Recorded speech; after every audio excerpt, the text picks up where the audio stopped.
gözə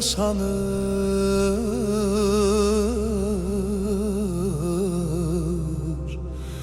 Səni bütün eller, obalar tanır.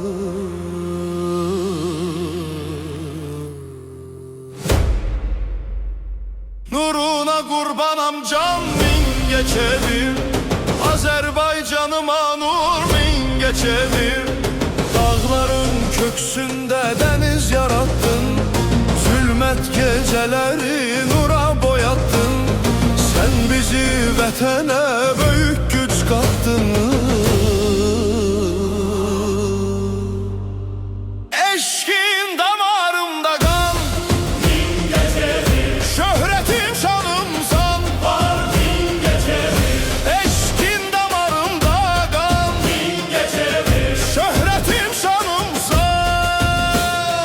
Var min geçedir. Kalbin derya kimi iradem Polat, ömrün zahmet ile tapıp kol kanat.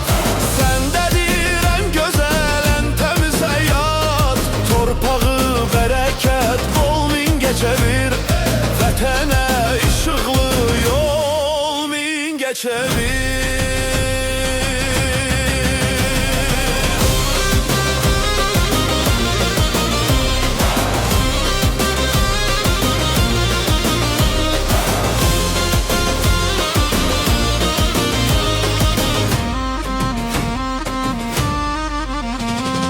Sahil parkındaki o serin meher, heyranam seherler gümüşü şeher. Benzersen en temiz ağ bir sehere.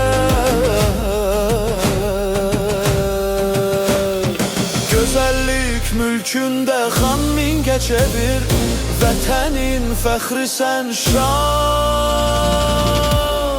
min geçedir.